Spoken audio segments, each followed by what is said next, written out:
Okay, welcome back to Dan's Culinary Quest for another episode. Today we have my lovely wife, Lily. Hi, Lily. Hi. Who's going to be making a wonderful dessert that she found, and I can't wait. I'll let you explain that, Lily.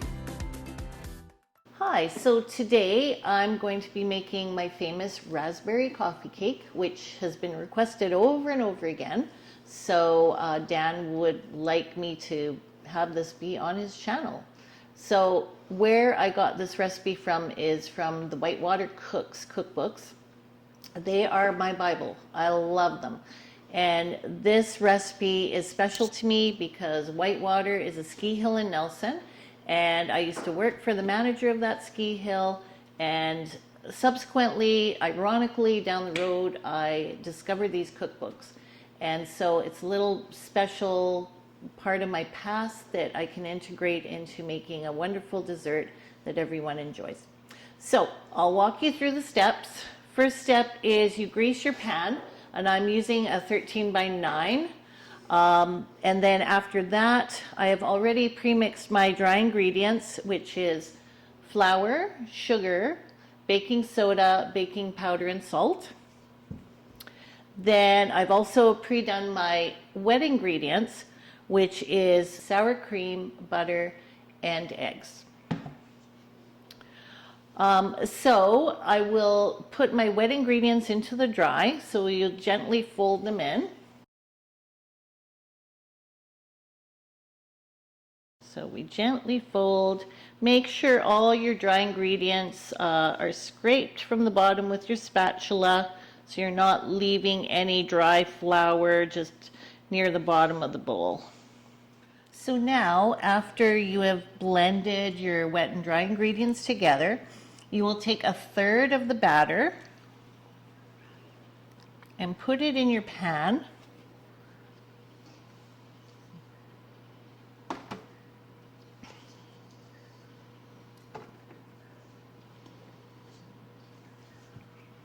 Okay, and then you'll just spread it evenly in the bottom.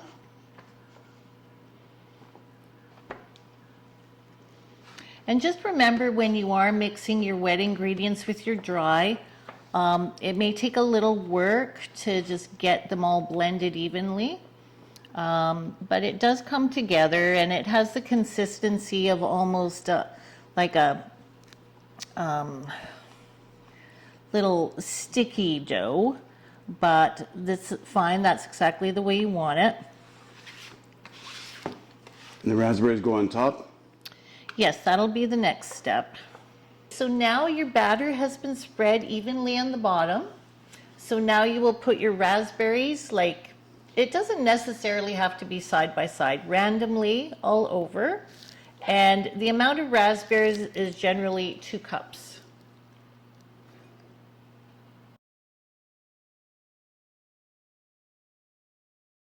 So now that you've placed your raspberries on top, you will take a 1/3 cup of brown sugar and just sprinkle it evenly on top of your raspberries. And then the remaining batter that's left, you will just do like a cobble-like effect and just place spoonfuls on top. And it'll give it a peekaboo effect, so that the raspberries will poke through as it's baking. Okay, I'm just on the last bit of dough that has to be put on top. Okay, so now we are ready for the last bit, which is just putting this beautiful creation in the oven. One last look. And For how long is it going in the oven for? 45 minutes at 350 degrees. Perfect. Okay. The masterpiece is coming out of the oven. Just wait. Ta-da! Look at that. Isn't that perfection? Okay, so now it has been 10 minutes and we're ready to put the glaze on the cake. So basically, I just take a fork and I just do this.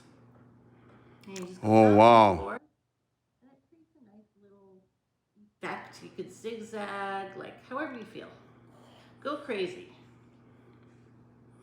And that's it. And then once it's glazed, we're gonna have somebody who can volunteer to have a piece. Yeah, I will. That looks amazing.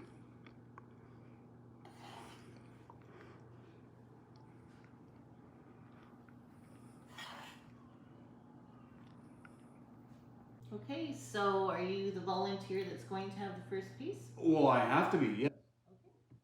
And how big a piece do you want? Small. That's perfect size. Okay.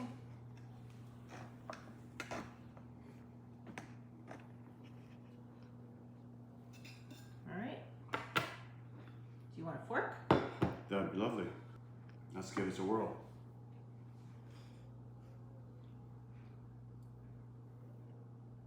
Mmm. It's not overly sweet. The tartness from the raspberries. It is delicious. The sour cream makes it moist.